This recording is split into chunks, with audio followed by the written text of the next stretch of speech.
Hello friends, welcome to our channel UPSC Next. This is Manish Srivastav. As you know, we have started a series on modern history of India. This is lecture number 9. Already मैं 8 lectures cover करा चुका हूँ जिसमें मैंने advent of Europeans के बारे में discuss किया हुआ है, Portuguese, British, Dutch, Danes, French. उसके बाद जो है हमने ब्रिटिश कॉन्क्वेस्ट ऑफ इंडिया के बारे में बात की थी कि ब्रिटिश ने किस तरीके से अलग अलग पार्ट्स को कॉन्क्वेस्ट किया, जिसमें हमने मैसूर, एंग्लो मैसूर वॉर पढ़ लिया है, एंग्लो मराठा वॉर पढ़ लिया, एंग्लो सिख वॉर पढ़ लिया, कैसे अवध के ऊपर उन्होंने एनेक्सेशन किया, बंगाल के ऊपर कैसे एनेक्सेशन हुआ, battle of Plassey, battle of Buxar, आपका रेगुलेटिंग एक्ट लगाकर जो गवर्नर जनरल रूल स्टार्ट किया, ये सभी चीज़ें मैंने बताई थी। उसी में एक और जो इम्पोर्टेंट कॉन्क्वेस्ट है ब्रिटिशर्स का, जिसको कहा जाता है एंग्लो फ्रेंच, मतलब फ्रेंच के ऊपर जो इन्होंने कॉन्क्वेस्ट किया। और ये जो 7 ईयर ऑफ वॉर जो चला था यूरोप में भी और फ्रेंच की अलग अलग टेरिटरीज पे भी, वो सेम चीज़ इंडिया में भी वो वॉर लड़ा गया था, जिसको कहा जाता है एंग्लो फ्रेंच स्ट्रगल। तो ये सभी चीज़ें आपको क्लियर हो जाएंगी जब भी आप लेक्चर एंड तक देखेंगे। तो let's start with our lecture on Anglo French struggle. अब Anglo French struggle lasted in India for nearly 20 years, मतलब एंग्लो मीन्स इंग्लिश और फ्रेंच मीन्स फ्रांस के लोग। तो एंग्लो और फ्रांस के बीच में जो स्ट्रगल इंडिया में चला है वो नियरली 20 ईयर्स तक चला है। और this ultimately gave way to the establishment of British power in India. और जब फ्रांस के ऊपर उन्होंने जीत हासिल कर ली तो यहाँ पे उन्होंने एक तरह से एक ब्रिटिश जो है अल्टीमेट पावर बन गए, एक सुप्रीम पावर बन गए, उनको कोई चैलेंज नहीं कर सकता था, मतलब पैरामाउंट पावर बन गए। तो एंग्लो फ्रेंच वॉर जो चला या स्ट्रगल चला वो 20 साल तक चला। और जब फाइनली फ्रेंच इसमें जो है सरेंडर हो गया तो क्या चीज़ हुई, इससे ये चीज़ हुई कि आपका जो स्टैब्लिशमेंट हुआ ब्रिटिश पावर का वो इंडिया में होना स्टार्ट हो गया। तो in the Carnatic region and the Bengal the Anglo French rivalry was much evident. अब इसमें ही अगर हम बात करें जो कार्नेटिक रीजन है, कार्नेटिक रीजन मतलब आज का जो कर्नाटका का रीजन है और बंगाल, यहाँ पे एंग्लो फ्रेंच राइवलरी जो थी वो काफ़ी देखने मिलती थी। इन बंगाल अगर हम बात करें, their hostility had been contain by the effective intervention of Alivardi Khan. अगर हम बात करें अलीवर्दी खान, अलीवर्दी खान जो है बंगाल का नवाब हुआ करता था। तो in Bengal there hostility had been content, जो उनकी हॉस्टिलिटी थी वो कौन के थ्रू थी। तो ये जो है अगर हॉस्टिलिटी की बात करें तो एक हॉस्टिलिटी का मतलब अगर मैं बात करूं तो हॉस्टिलिटी एक बिहेवियर होता है जो अनफ्रेंडलीनेस या अपोजिशन जो रहती है। तो अलीवर्दी तो इनका अपोज करता था। But in the south the French position was reinforced due the arrival of a fleet from Mauritius and this resulted in an attack by French on the English position in Madras। अब अलीवर्दी खान तो वहाँ पे इनको बढ़ने नहीं दे रहा था French को, लेकिन साउथ में क्या हुआ, फ्रेंच पोजीशन जो है वो रेनफोर्स क्यों हुई, क्योंकि एक फ्लीट आया था। एक फ्लीट मतलब कि कई लोग जो है, अगर हम फ्लीट वर्ड की बात करें तो एक बेड़ा जो था मॉरिशस से वो कहाँ पे आया, साउथ इंडिया में आया। और उससे सपोर्ट मिल गया क्योंकि मॉरिशस में कई तरह की फ्रेंच की कॉलोनीज़ हैं, जैसे सीचेल्स, मडागास्कर, इनके पास कई फ्रेंच कॉलोनीज़ हुआ करती थी। तो वहाँ से जब इनका एक बेड़ा आया तो इनको काफ़ी सपोर्ट मिल गया। तो इन्होंने क्या किया, फ्रेंच ने अटैक कर दिया, resulted in attack by French on the English position in Madras. तो मद्रास में जो भी इंग्लिश पोजीशंस थी उनके ऊपर फ्रेंच ने अटैक कर दिया। अब French were the last among the European power to arrive in India. जैसा आपको पता है सबसे लास्ट में कौन आया, फ्रेंच आए, 1664 में आए। But they were the first to evolve the building of a territorial empire in the Indian subcontinent. लेकिन ये सबसे आखिरी में आए, लेकिन टेरिटरी जो एम्पायर या साम्राज्य की स्थापना जो करने में सबसे आगे कौन रहे, फ्रेंच ही रहे। क्योंकि फ्रेंच जो थे वो यूरोप में भी पावर थे और वो चाहते थे कि ब्रिटिश जो है, ब्रिटेन जो है इतना पावरफुल ना बन पाए। तो फ्रेंच जो है वो लास्ट में आए, लेकिन ये फर्स्ट थे जिन्होंने टेरिटोरियल एम्पायर इंडिया में बिल्ड करने की कोशिश करी। जो इनका मेन सेंटर था फ्रेंच का वो स्टैब्लिश हुआ था पौंडीचेरी में 1674 में। तो इन्होंने पौंडीचेरी के अंदर जो स्टैब्लिशमेंट किया 1674 में किया। और इनके एक गवर्नर थे जिनका नाम था duplex. Dupleix was the most distinguished French governor general in India, and he first became the governor of the French settlement of Chandernagore in Bengal in 1731। और ये पहले गवर्नर बने थे फ्रेंच सेटलमेंट के चंदरनागोर जो बंगाल में है वहाँ पर। और 1742 में he was appointed as the governor general of French company. और बाद में उनको प्रमोट कर दिया गया था, governor general of French company ही बना दिया गया था इनको इन द ईयर 1742। अब इसके बाद क्या इवेंट हुए, फ्रेंच एंग्लो फ्रेंच राइवलरीज हुई। अब इन राइवलरीज में अलग अलग वॉर लड़े गए, तो उन चीज़ों को हम लोग देखेंगे क्या कोर्स ऑफ टाइम पे ये वॉर लड़े गए हैं, किस तरीके से वॉर में क्या क्या इंपॉर्टेंट इवेंट्स हुए हैं, ये सभी चीज़ें आपको समझ में आएंगी। तो इसी में अगर हम बात करें causes of Anglo French struggle क्या रहा, तो फ्रेंच एंग्लो और फ्रेंच स्ट्रगल में सबसे पहली चीज रही, after Nadir Shah attack in 1739 Mughal hold had weekend. Nadir Shah का जब अटैक हुआ, ये ईरान से आया था नादिर शाह, ये मयूर सिंहासन जो पिकॉक थ्रोन था, कोहिनूर हीरा, ये सब चुरा कर ले गया था, काफी लूट कर गया था। अब इसने जो है मुगल्स को वीक कर दिया था। अब 1739 में जो गद्दी पर बैठे थे वो मोहम्मद शाह रंगीला बैठे थे, वो ऐसे भी गद्दी पर ध्यान नहीं देते थे, और जब नादिर शाह का अटैक हुआ तो उनकी चीज़ें एक्सपोज हो गई, उनकी वीकनेसेस एक्सपोज हो गई। Therefore both English and French tried to strengthen their position which led to frequent conflict among them। अब जब मुगल्स वीक हुए तो इंग्लिश ने भी अपना दबदबा बनाना हासिल चालू किया और फ्रेंच ने भी किया। अब जब दोनों ही आपस में, क्योंकि ये दोनों जो है यूरोप में भी लड़ रहे थे, आपका नॉर्थ अमेरिका में भी लड़ रहे थे, तो सेम चीज़ क्या हुई, इंडिया में भी लड़ना स्टार्ट हो गए, क्योंकि यहाँ पे इनको कंपटीशन देने वाली कोई पावर नहीं थी। अब outbreak of Austrian success war in Europe in 1740 was the immediate cause for the political conflict between the two European rivals in India। जैसा मैंने आपको बताया, ये यूरोप में भी तो लड़ रहे थे, ये नॉर्थ अमेरिका में भी लड़ रहे थे, अब इनको इंडिया में भी चांस मिल गया तो कहाँ पीछे हटेंगे। तो between the two European rivals in India as in that England and France were in the opposite camp. और इंग्लैंड और फ्रांस जो है वो आज तो एक ही पाले में बोल सकते हैं कि अब तो वर्ल्ड वॉर खत्म हो गए, नहीं तो दोनों एक दूसरे को के साथ नहीं हुआ करते थे। सेकेंड वर्ल्ड वॉर में भी एकदम हिटलर के कारण ये दोनों के बीच में एक तरह से फ्रेंडशिप हुई है। The trading rivalries of the companies further climaxed due to the expansionary policies of Dupleix as he tried to strengthen the French position। अब दोनों ही देश क्या कर रहे थे, यूरोप में भी लड़ रहे थे, नॉर्थ अमेरिका में भी लड़ रहे थे, और इंडिया में भी चांस मिल गया था लड़ने का। और इंडिया में तो ये आए किसके लिए थे, ट्रेड करने के लिए आए थे। अब ट्रेड करने के साथ साथ दिक्कत क्या हो रही थी कि फ्रेंच पोजीशन भी जो है धीरे धीरे स्ट्रेंथन हो रही थी, अब इसको थोड़ी इंग्लिश झेलेंगे, तो उन्होंने जो है यहीं से जो है एक स्ट्रगल होना स्टार्ट हो गया। तो trading rivalries of the companies further climax due to expansionary policies of Dupleix as he tried to strengthen the French position. तो यहीं से ट्रेडिंग राइवलरीज भी स्टार्ट हुई और एनेक्सेशंस भी स्टार्ट हुआ। तो अगर हम बात करें फर्स्ट कार्नेटिक वॉर लड़ा गया है 1746 से 1748 के बीच में। इसके फैक्ट्स में बात करें तो ये फॉर्ट किसके बीच में हुआ, इंग्लिश और फ्रेंच पावर्स में। अब इसमें कौन कौन इन्वॉल्व थे, तो जोसेफ फ्रैंकोइक डुप्लेक्स ये फ्रेंच गवर्नर जनरल थे, और मेजर स्ट्रिंगर लॉरेंस ये ब्रिटिश की तरफ से थे। इसके अलावा अनवरुद्दीन खान जो थे नवाब थे कर्नाटक रीजन के, जो कर्नाटका का रीजन है उसके। और ये कब लड़ा गया, 1746 से 1748 के बीच में लड़ा गया। कहाँ लड़ा गया, तो कार्नेटिक रीजन जो कर्नाटका है आज प्रेजेंट सदर्न इंडिया का। और रिजल्ट जो है इनकन्क्लूसिव, इससे कुछ भी ऐसा हासिल नहीं हुआ। तो इसमें बात करते हैं फर्स्ट कार्नेटिक वॉर 1746 टू 1748।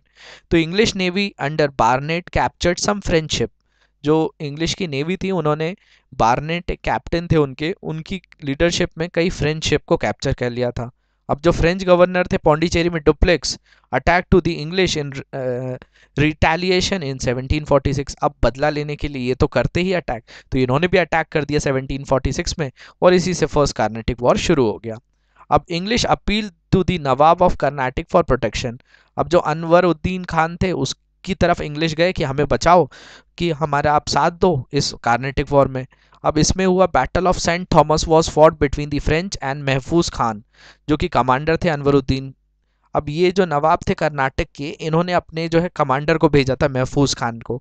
तो फ्रेंच और जो बैटल ऑफ सेंट थॉमस लड़ी गई थी, ये महफूज खान और फ्रेंच के बीच में लड़ी गई, और in this battle French emerge as winner. अब फ्रेंच जो थे इनको काफ़ी चीज़ें आती थी, इन्होंने जो है महफूज खान को हरा दिया, मतलब अनवरुद्दीन खान जो नवाब थे वो हार गए यहाँ पे। इसके बाद एक ट्रीटी हुई जिसको कहा जाता है treaty of Aix la Chapelle. Aix la Chapelle brought an end to the first round of Anglo French conflict in India as well. और एक्सला चैपल ने जो इंडिया के अंदर जो एंग्लो फ्रेंच कॉन्फ्लिक्ट्स हो रहे थे उसको शांत किया। The English possession in India were return while the French got back their North American possession. अब इस एक्सला चैपल की ट्रीटी के साथ दोनों ही जगह पे थोड़ी सी एक तरह की संधियां हुई कि इंग्लिश का जो पोजीशन इंडिया में था, जो मद्रास वगैरह में फ्रेंच ने इनकी टेरिटरी कैप्चर कर ली थी, वो इंग्लिश को लौटाई गई। और बदले में जो फ्रेंच को उनकी नॉर्थ अमेरिका में जो टेरिटरी हुआ करती थी, जो आज की कनाडा वाले रीजन में है, वो उनको वापस मिल गई। तो Madras was return back to the English East India Company in exchange of Louisbourg in North America to France. और लुइसबर्ग किसको मिल गया? नॉर्थ अमेरिका में फ्रांस को मिल गया। So the first war, Carnatic War also demonstrated the importance of naval power. और जो first Carnatic war है, ये बताता है कि नेवल पावर भी बहुत इंपॉर्टेंट रहा, क्योंकि इंग्लिश नेवी ने अगर इनके शिप्स कैप्चर नहीं किए होते तो ये इनिशिएट नहीं होता, और फिर ये इस तरह की कोई ट्रीटी नहीं हुई होती। तो अगर हम बात करें course of the first Carnatic war किस तरीके से हुआ, तो France and Britain were on opposite sides of the camp at the war of Austrian succession that had broken out in Europe in 1740। ये यूरोप में जो लड़ा जा रहा था ऑस्ट्रियन सक्सेस वॉर, ये फ्रांस और ब्रिटेन अपोजिट कैंप में थे और वहीं से इनकी लड़ाई शुरू हो गई थी। अब Anglo French rivalry led to their trading companies in India vying with each other for supremacy. अब दोनों ही अपना जो है एक आधिपत्य स्थापित करना चाहते थे, एक दूसरे को सही साबित करना चाहते थे और मजबूत दिखाना चाहते थे। इसलिए एंग्लो फ्रेंच राइवलरी इंडिया में भी स्टार्ट हुई और ट्रेडिंग कंपनीज थी दोनों। अब ट्रेड होगा तो कंपटीशन होगा और कंपटीशन होगा तो राइवलरीज होंगी होंगी। तो French governor of Pondicherry Dupleix had raised an army of Indian sepoy under the French officers in India, और French East India Company was nationalised in 1720। इसको राष्ट्रीयकृत कर दिया गया था 1720 में। और France had imperialistic design on India, मतलब वो इंडिया के ऊपर कब्जा करना चाहते थे, एक साम्राज्य स्थापित करना चाहते थे। In 1745 there was a naval attack on French fleet by Britain in which even Pondicherry in danger. और जब इन्होंने फ्रेंच फ्लीट के ऊपर अटैक किया तो पौंडीचेरी भी डेंजर में आ गया था, तो डुप्लेक्स को इनके ऑपोजिट जो है रिटेलिएट करना पड़ा था। तो Dupleix along with the additional French troops from Mauritius defended against this attack and captured Madras which had been controlled by the English. तो इन्होंने जो मद्रास पे कैप्चर कर लिया था, बाद में ट्रीटी ऑफ जब आपका मैंने आपको बताया जो एक्सला चैपल हुई उसके बाद ये लौटा दिया गया था। तो English made another attack on Pondicherry but instead facing a heavy loss the English shot help from the Nawab of Carnatic. Anwaruddin Khan से इनने हेल्प ली थी और फाइनली फ्रेंच ने उनको वहां हरा दिया था। अब nawab asked the French to return Madras to the British. अब नवाब ने फ्रेंच को बोला था कि जो मद्रास आप वापस लौटा दो ब्रिटिश को। Duplex tried convincing the Nawab unsuccessfully that Madras would be handed over to him at a later stage। और डुप्लेक्स ने जो है कन्विंस किया था नवाब को, अनसक्सेसफुल रहे थे वो, कि मद्रास जो है वो हैंडेड किया जाएगा लेकिन वो बहुत बाद में किया जाएगा। Then the Nawab sent a huge army to fight the French forces and this army was defeated by relatively small number of French forces in Mylapore. और इसको ये जो आर्मी आई थी अनवरुद्दीन खान की, इनको कुछ ही जो है आर्मी बोला जाए फ्रेंच के कुछ ही लोगों ने हरा दिया था इन 1746। और this expose the weakness of आर्मीज of Indian rulers, और इससे इंडियन रूलर्स की भी वीकनेसेस एक्सपोज हो रही थी। एफिशिएंसी ट्रेन आर्मीज जो थी वो यूरोपियन पावर्स के पास थी, इंडियंस के पास नहीं थी। जो वॉर एंड हुआ 1748 में ट्रीटी ऑफ एक्सला चैपल, जिसको ट्रीटी ऑफ आइचेन भी कहा जाता है, जिसमें दोनों के बीच में कई चीज़ें एक्सचेंज हुई जो मैं ऑलरेडी बता चुका हूँ। तो इफेक्ट क्या हुआ फर्स्ट कार्नेटिक वॉर का, कि Madras was given back to English, exchange of Louisbourg in North America to France. The Dupleix understood the superiority of the European armies who used this advantage to influence Indian princes and establish French hegemony in South India। अब duplex को ये चीज़ तो समझ नहीं आएगी कि आपके Indian forces के पास जो है वो पावरफुल आर्मी या नेवी नहीं है, तो इनको हम जो है अपनी एक तरह से लीडरशिप या डोमिनेंस शो कर सकते हैं। तो हेगेमनी जो है इन्होंने साउथ इंडिया में एक नायकत्व जो बोला जाता है, नेतृत्व अपना स्थापित किया। अब ये था इफेक्ट फर्स्ट कार्नेटिक वॉर का। अब बढ़ते हैं सेकेंड कार्नेटिक वॉर के बारे में। तो सेकेंड कार्नेटिक वॉर के फैक्ट्स की बात करें तो ये किसके बीच में लड़ा गया? Different claimants to the post of Nizam of Hyderabad and the Nawab of Karnataka, each claimant being supported either by the British और फ्रेंच। अब ये जो लड़ा गया था निजाम और हैदराबाद और निजाम ऑफ कर्नाटक जो थे, मतलब निजाम जो हैदराबाद के थे और नवाब जो थे कर्नाटक, मतलब कर्नाटक और हैदराबाद के बीच में लड़ाई हो रही थी। लेकिन इसमें साथ कौन दे रहा था? ब्रिटिश और फ्रांस दे रहे थे, क्योंकि दोनों ही एक दूसरे के दुश्मन थे। तो दो दुश्मन जब मिलते थे तो ये इन दोनों का साथ देकर अपनी भी वहाँ पे चीज़ें जो है प्रूव करना चाहते थे। अब इसमें इन्वॉल्व कौन थे? मोहम्मद अली और Chanda Sahib. For the nawabship of Carnatic Arcot, और मुजफ्फर जंग और नासिर जंग जो थे वो निज़ाम ऑफ हैदराबाद बनना चाहते थे। अब ये लड़ा जो गया 1749 से 1754 के बीच में लड़ा गया, और कहाँ लड़ा गया, तो कर्नाटक वाले रीजन में ही लड़ा गया, साउदर्न इंडिया में। और रिजल्ट ये हुआ कि मुजफ्फर जंग जो है वो हैदराबाद के निज़ाम बने, और मोहम्मद अली जो है नवाब ऑफ कर्नाटक बने। तो ये जो है इस वॉर के बारे में हम देखते हैं। तो क्या हुआ, जो फर्स्ट कार्नेटिक वॉर जो है demonstrated the power of well train European army with less than efficient आर्मीज of Indian princess. अब जब फर्स्ट कार्नेटिक वॉर लड़ा गया था तो उसने एक्सपोज कर दिया था कि इंडियन आर्मी जो है या इंडियंस जो थे उनके पास जो आर्मी थी वो वीक थी, और यूरोपियन आर्मी काफ़ी ट्रेन थी। तो the French governor general Dupleix wanted to take advantage of this and assert influence and authority over the Indian kingdom. तो डुप्लेक्स ने अपना एक वर्चस्व इंडियन किंगडम्स पर बिठाना स्टार्ट किया, so as to make way for French empire in India. So he is looking interfere in internal power struggles among Indian chiefs. तो उन्होंने क्या किया, जो कोई आंतरिक मामले होते थे कि कोई राजा आपस में लड़ रहा है या उनके इंटरनल कॉन्फ्लिक्ट्स थे, उनमें ये इंटरफेयर करने लगे, क्योंकि ये पावरफुल थे और अपनी सुप्रीमेसी इनको दिखानी थी। Even though England and France were officially at peace with each other as were no fighting in Europe. मतलब इंग्लैंड और फ्रांस आपस में एकदम शांति बनाई रखी हुई थी, क्योंकि इनकी यूरोप में भी लड़ाई नहीं हो रही थी। The political climate in southern India at that time let their companies to fight in the subcontinent. लेकिन जो साउथ इंडिया में माहौल बन रहा था, इसके कारण ये दोनों कंपनियां लड़ रही थी। अब निज़ाम ऑफ हैदराबाद जो थे उस समय असफ जहाँ वन की डेथ हो गई 1748 में, और यहीं से एक टसल चालू हो गया, मतलब गद्दी के लिए लड़ाई शुरू हो गई, starting a power struggle between his grandson. मतलब ग्रैंडसन जो बोला जाए कि जो असफ जाते हैं उनका कोई बेटा नहीं, तो उनकी बेटी थी। अब बेटी का जो बेटा था उसका नाम था आपका जो थ्रू इज मुजफ्फर जंग, और हिज सन नासिर जंग। अब इनके जो स्ट्रगल था कि उनके ग्रैंडसन मुजफ्फर जंग और उनके बेटे नासिर जंग के बीच में जो है पावर स्ट्रगल स्टार्ट हो गया। अब अनवरुद्दीन खान जो थे nawab of Carnatic supported Nasir Jung claim to be throne of Nizam. अब अनवरुद्दीन जो थे वो चाहते थे कि कौन बैठ जाए गद्दी पर, नासिर जंग बैठ जाए। तो यहीं से जो है ये आपस में ही कर्नाटक और हैदराबाद के नवाब और निज़ाम के बीच में लड़ाई हो रही थी। अब इसमें जो है बीच में कौन घुस गए, यूरोपियंस घुस गए, क्योंकि उनको भी फायदा मिल रहा था, क्योंकि साउथ इंडिया में वो आपस में कंटिन्यूस लड़ ही रहे थे। तो यहाँ से हुआ this led to the Muzaffar Jung to instigate war with French support against the Anwaruddin called the battle of Ambur. अब जो मुजफ्फर जंग थे, अब अनवरुद्दीन चाह रहे थे नसीर जंग बने, तो मुजफ्फर जंग को ये बुरा लगा कि भाई ये हमें हमारी टेरिटरी में ये क्यों इंटरफेयर कर रहे हैं। तो मुजफ्फर जंग ने क्या किया, फ्रेंच से सपोर्ट लिया और वॉर लड़ ली अनवरुद्दीन के अगेंस्ट, और बैटल ऑफ अंबुर लड़ा गया। इसमें Anwaruddin Khan had died in the battle of Ambur in 1749।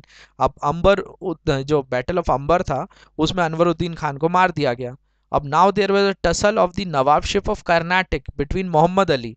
Mohammad Ali जो था वो अनवरुद्दीन का बेटा था, और चंदा साहिब जो थे वो सन इन लॉ थे दोस्त अली खान के, जो कि नवाब ऑफ कर्नाटक के ही जो है अगर हम बात करें एक दामाद थे। मतलब अब जो है एक ब्रदर इन लॉ के बीच में लड़ाई हो रही थी। मतलब जो नवाब थे, नवाब का बेटा और नवाब के दामाद आपस में लड़ रहे थे, क्योंकि उनको गद्दी चाहिए थी। अब ये लड़ाई लड़ी क्यों गई थी, क्योंकि अनवरुद्दीन ने कह दिया था कि नासिर जंग को बिठा दो। तो अब दोनों ही जगह पे पावर के लिए एक लड़ाई लड़ी जा रही थी। अब this led to a tripartite understanding among the various power. और इसको अगर हम समझें तो क्लेमेंट्स कौन थे निज़ाम पोस्ट के, मुजफ्फर जंग जो थे वो हैदराबाद के लिए थे, और कार्नेटिक के लिए चंदा साहिब थे, जिनको कौन सपोर्ट कर रहा था, फ्रेंच सपोर्ट कर रहे थे। और दूसरे जो थे इंग्लिश सपोर्ट किसको कर रहा था, नासिर जंग को और मोहम्मद अली को, इनको इंग्लिश सपोर्ट कर रहे थे। तो यहाँ पे ये तीन तरीके की राइवलरी स्टार्ट हो गई, जिसको ट्री पार्टाइट अंडरस्टैंडिंग करनी चाहिए। किसी को इंग्लिश सपोर्ट कर रहे थे, किसी को फ्रेंच कर रहे थे, क्योंकि सबको अपना अपना वहाँ से हित निकालना था। अब यहाँ पे क्या हुआ, after Anwaruddin Khan death his son Mohammed Ali fled to Trichy, ये त्रिचिर गए थे, और then Chanda Sahib was proclaim the Nawab of the Karnataka, Chanda Sahib Karnataka के नवाब बन गए। Then French forces march on the Deccan and fought and killed Nasir Jung. अब फ्रेंच फोर्सेस जो है वो डेक्कन वाले रीजन में आई और वहाँ पे लड़ाई लड़ी और नासिर जंग को मार दिया गया। अब नासिर जंग को मार दिया गया, subsequently Muzaffar Jung was install as the Nizam of Hyderabad. अब जब नासिर जंग ही मर गया तो बचा कौन, मुजफ्फर जंग, जिसको जो है निज़ाम बन गया हैदराबाद का। However Muzaffar Jung was killed a couple of months later and the French installed Salabat Jung another son of Asaf Jah one as the Nizam. अब कुछ दिनों बाद जो है मुजफ्फर जहां को भी मार दिया गया, तो फ्रेंच ने सलाबत जंग को जो है गद्दी पर बिठा दिया। अब in return the French acquired from the Nizam 4 rich district on the Coromandel coast, जिसको नॉर्दर्न सर्कल कहा जाता है। मतलब जो कोरोमंडल रीजन है, जो आज की डेट में तमिलनाडु और आंध्र प्रदेश का जो कोस्टल रीजन है, अब जब इन्होंने गद्दी पर वहां के निज़ाम को बिठाया तो इन्होंने क्या किया, 4 रिच डिस्ट्रिक्ट उनके कब्जे कर लिए। और at this time Trichy was under the control of चंदा साहिब एंड द फ्रेंच। और इस समय जो त्रिची था वो कंट्रोल था चंदा साहिब और फ्रेंच का। But the Trichy fort was held by Mohammed Ali. लेकिन त्रिची का जो किला था उसमें मोहम्मद अली था। To undermine the growing French power in the region, English decided to support Muhammad Ali. अब इसको देख कि मोहम्मद अली का कोई सपोर्ट नहीं कर रहा है, तो इंग्लिश ने इस फायदा उठाया कि फ्रेंच इसको कब्जा कर लेंगे तो हम इनका सपोर्ट कर देते हैं। तो इंग्लिश जाकर मोहम्मद अली का सपोर्ट करने लगे। और मोहम्मद अली के अगेंस्ट कौन थे, फ्रेंच थे। तो आपस में लड़े कौन, फ्रेंच और इंग्लिश। अब यहीं पे हुआ आपका, जो रॉबर्ट क्लाइव थे वो लास्ट गवर्नर जनरल थे बंगाल के, उन्होंने अटैक कर दिया आरकोट पर, जो कैपिटल थी कार्नेटिक की, एज अ डाइवर्शनली टैक्टिक। और this is called the siege of Arcot in which British won. और इससे क्या हुआ, अंग्रेज जीत गए। और after this many battles were fought and Chanda Sahib was killed in one of them. इसके बाद बहुत सारी लड़ाई लड़ी गई जिसमें चंदा साहिब भी मार गए। Thus Muhammad Ali was install as the Nawab of Carnatic. अब इंग्लिश का जो एक तरह का जो एक इंग्लिश सपोर्ट कर रहे थे मोहम्मद अली को, वो सफल हुआ और मोहम्मद अली को जो है नवाब ऑफ कर्नाटक बना दिया। अब ये जो है वॉर एंड हुआ ट्रीटी ऑफ पौंडीचेरी इन 1754। तो फाइनली ये यहाँ पे लड़ाई हुई इतने सारे लोगों को मार काट के बाद। तो ये जो है आपका, इसमें बात करें तो ये वॉर एंड हो गया ट्रीटी ऑफ पौंडीचेरी 1754 में। तो अगर देखा जाए तो सेकेंड कार्नेटिक वॉर कब से कब तक लड़ा गया, तो 1749 से 1754 के बीच में लड़ा गया। अब इसमें एंग्लो फ्रेंच राइवलरी बहुत रही, जो कंटिन्यू रही इंडिया में, जो कि यूरोप में एंड हो गई थी तब भी। इन 1748 निज़ाम ऑफ हैदराबाद, निज़ामुल मुल्क असफ डाइड हो गए थे, which resulted in war of succession जो हमने बात करी। तो Muzaffar Jung who aspired to become the Nizam of Hyderabad and Chanda Sahib a candidate for the throne of Arcot वो सपोर्टेड बाय फ्रेंच गवर्नर। इन दोनों को फ्रेंच गवर्नर ने सपोर्ट किया था। और after the victory in the battle of Ambur in 1749, Muzaffar Jung became the Nizam and Chanda Sahib the Nawab of. और मोहम्मद अली जो कि सन थे अनवरुद्दीन के, सपोर्ट किया था ब्रिटिश, जो कि त्रिचुरपल्ली चले गए थे जो मैंने आपको बताया। और फाइनली 1751 को ब्रिटिश कमांडर जो रॉबर्ट क्लाइव थे, उन्होंने आर्कट को जो है कैप्चर कर लिया, जो कि कैपिटल थी कार्नेटिक की। और चंदा साहिब जो है इनको मार दिया गया था राजा ऑफ तंजौर के द्वारा, और डिप्लेक्स को जो है रिकॉल्ड किया गया था। इसके बाद जो है 1754-55 में ट्रीटी ऑफ पौंडीचेरी साइन हुई। और इस ट्रीटी में ये कहा गया कि each party was left in possession of the territory that is occupied at the time of treaty. और जो है पोजेशन जो है, जिस भी चीज़ों पर कब्जा की कर लिया था फ्रेंच ने और इंग्लिश ने, वो वहाँ से हट गए। तो इफेक्ट क्या हुआ सेकेंड कार्नेटिक वॉर का, तो ऑल दो the French gain the northern सरकार, जो मैंने बताया था 4 डिस्ट्रिक्ट जीत लिए थे, Dupleix was criticised by French authorities because of heavy losses to the French companies. ये 4 इनने जीता तो था, लेकिन डुप्लेक्स को बहुत ज़्यादा क्रिटिसाइज किया गया कि वो जो है उन्होंने बहुत लॉस करवाया है फ्रेंच कंपनी का। और इसके कारण जो है डुप्लेक्स को वापस बुला लिया गया back to France and he was replaced by Charles Robert Godeheu. और इनको जो है इनका स्थान ले लिया था चार्ल्स रॉबर्ट गोडियो ने, जिन्होंने ट्रीटी ऑफ पौंडीचेरी साइन की थी। As per the treaty the English and the French were to indulge only in commercial activities in India and not to interfere in subcontinent political affairs. और इस treaty में ये कहा गया कि English और फ्रेंच जो है अपनी दोनों के व्यापार करेंगे, बिजनेस करेंगे, किसी भी तरीके से इंडिया के सब कॉन्टिनेंटल पॉलिटिकल अफेयर्स में पार्टिसिपेट नहीं करेंगे। यहाँ पे ट्रीटी खत्म हुई। अब इसके बाद जो है थर्ड कार्नेटिक वॉर, और इसी में एक बहुत इंपॉर्टेंट बैटल लड़ा गया था। अब वॉर जो होता है वो कंटिन्यूस चीज़ होती है, बैटल जो होती है वो एक पर्टिकुलर ईयर में लड़ी जाती है। वॉर जो है कंटिन्यूस एक स्ट्रगल होता है। तो ये थर्ड कार्नेटिक वॉर में ही एक बैटल लड़ा गया था 1760 में, जिसको कहा जाता है बैटल ऑफ वॉन्डिवॉश। अब जो फॉर्ट किसके बीच में हुआ था, फ्रेंच और ब्रिटिश के बीच में। कौन कौन इन्वॉल्व था, तो फ्रेंच की तरफ से जो है काउंट टी लेली, और ब्रिटिश की तरफ से लेफ्टिनेंट जनरल सर आयरे कूटे हुए थे, जो कि काफ़ी जो है इंटेलिजेंट भी थे और काफ़ी टैलेंटेड भी थे। इन्होंने ही जो है ये आपका ब्रिटिशर्स को यहाँ पर आगे पहुंचाया है। ये कब से कब के लड़ा गया है, तो 1757 से 1763 के बीच में लड़ा गया, और ये कार्नेटिक साउथ इंडिया में लड़ा गया। और इसमें कौन जीत गया है, फाइनली ब्रिटिश की विक्ट्री हुई है, तो इसको भी देखते हैं। तो in 1756 the 7 year war broke out in Europe and once again England and French were pitted against one another. अब 7 ईयर वॉर छिड़ गया था यूरोप में, किसके बीच में, आपका फ्रेंच और इंग्लिश के बीच में। अब जब वो यूरोप में लड़ रहे हैं तो क्या इंडिया में नहीं लड़ेंगे, बिल्कुल लड़ेंगे, क्योंकि उनको तो मौका ही चाहिए लड़ने का। तो no major engagement would take place between the two in the Indian subcontinent until 1757। अब इनकी लड़ाई नहीं हो रही थी इंडिया में, लेकिन जहाँ ये यूरोप में लड़ना चालू हुए वो यहाँ भी लड़ना चालू हो गए। After the battle of Plassey in 1757 British power wrested Chandernagore in Bengal from the French. अब जब ये पलासी जीत लिया तो बंगाल जीत लिया, बंगाल जीत लिया तो ब्रिटिश पावर ने क्या किया, चंदर नागौर जो बंगाल में था, जो कि फ्रेंच वहां पे रूल कर रहे थे, वो कब्जे में ले लिया। अब फ्रेंच जो था वो काउंटी लेली के अंडर था, तो उन्होंने क्या किया, कैप्चर कर लिया सेंट फोर्ट जो था सेंट जॉर्ज का, and attack the English to acquire Madras. इन्होंने जो है सेंट जॉर्ज पे कब्जा कर लिया और अटैक किया इंग्लिश में कि मद्रास के ऊपर करेंगे। लेकिन but he was defeated by English forces under sir Eyre Coote. और 1760 में एक बहुत इंपॉर्टेंट बैटल लड़ा गया था जिसको कहा जाता है बैटल ऑफ वॉन्डीवॉश, जिसमें सर आयरेकूटे ने लीड किया था। French lost their Indian position including Pondicherry, माहे, गिंजी, कराईकल टू द ब्रिटिश। और यहाँ पे जो है फ्रेंच बुरी तरह से आ रहे। और this war ended with the treaty of Paris in 1763। और ये जो है बैटल ऑफ पेरिस से जो है ये बैटल खत्म हुई थी। और as per the treaty Chandar Nagaur और पौंडीचेरी जो है रिटर्न कर दिए गए थे फ्रांस को, but their way bed from fortifying them और हैविंग ट्रूप्स इन देम। और यहाँ पे इस ट्रीटी में कहा गया कि आपको ये टेरिटरी तो दे दी जा रही है चंदर नागौर की और पौंडीचेरी की, लेकिन आप जो है ना यहाँ किले बना सकते हैं ना अपनी आर्मी रख सकते हैं, आप सिर्फ जो है यहाँ पे व्यापार कर सकते हैं। तो they could only have trading activities. तो इसके बाद इन्होंने सिर्फ जो है व्यापार किया। तो थर्ड कार्नेटिक वॉर जो है ये 1758 से 1763 के बीच में लड़ा गया।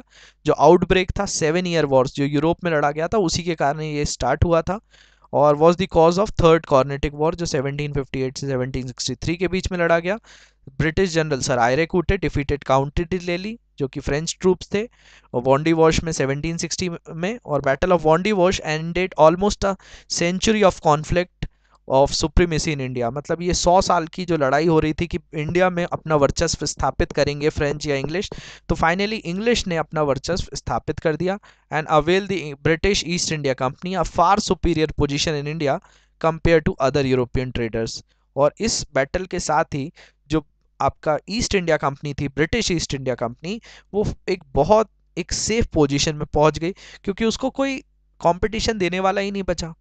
और 7 year Wars concluded by the treaty of Paris. जो 7 ईयर वॉर जो यूरोप में चला था वो फाइनली एंड हुआ था ट्रीटी ऑफ पेरिस से 1763 में, और इससे ही थर्ड कार्नेटिक वॉर भी खत्म हुआ। और इस ट्रीटी के बाद जो है पौंडीचेरी, कराईकल, माहे और यनम ये सब फ्रेंच को मिल गया था। बट कंडीशन यही थी कि कोई भी तरह से फोर्टिफिकेशन किला नहीं बनाया जाएगा, कोई ट्रूप्स नहीं रखेंगे, कोई आर्मी नहीं रखेंगे। तो इफेक्ट क्या हुआ, French hopes of building an empire India were completely dash. जो एक फ्रेंच की आशा थी कि इंडिया में वो एक तरह का साम्राज्य स्थापित करेंगे, वो पूरी तरह से ढह गया। और this establish Britain as the paramount European power in India. और इससे जो है यूरोपियन के अंदर जो है ब्रिटेन जो है एक तरह का अनचैलेंजेबल पावर बन गया। And this path was clear for the establishment of British colonial rule in India.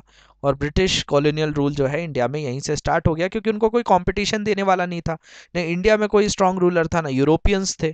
तो फाइनली ब्रिटिश जो है हमको गुलाम बनाते चले गए। अब रीजंस क्या रहे फ्रेंच के फेलियर के, तो जो सुपीरियर नेवल स्ट्रेंथ थी ब्रिटिश की, वो एक बहुत बड़ा कारण रहा। They could bring in soldiers from Europe and also provide supplies from Bengal. ये जो है सोल्जर्स यूरोप से भी ला रहे थे और इनको सप्लाईज बंगाल से भी मिल रही थी। The French did not have any such avenue to replenish sources. लेकिन फ्रेंच के पास किसी भी तरह के सोर्सेस नहीं थे। फ्रेंच आर्मी के पास जो स्ट्रेंथ बात करें तो 300 यूरोपियन कैवलरी थी, मतलब घुड़सवार थे। लगभग 2250 यूरोपियन इन्फेंट्री पैदल सेना थी। 1300 सोल्जर्स थे। 3000 महारथ थे जो कि आपका बोला जाए कि हाथियों पे बैठते थे। And 16 pieces of artery. लेकिन इंग्लिश के पास अगर हम बात करें तो 80 यूरोपियन हॉर्सेस थे, 250 नेटिव हॉर्सेस थे, 1900 यूरोपियन इन्फेंट्री थी और 2100 जो है सिपॉय थे। ब्रिटेन के पास जो था वो मद्रास, बॉम्बे, कैलकाटा था, 3 इंपॉर्टेंट पोस्ट थे। In contrast French had only one strong post जो कि पौंडीचेरी था। This means that if Pondicherry was captured the French has little hopes of recovery.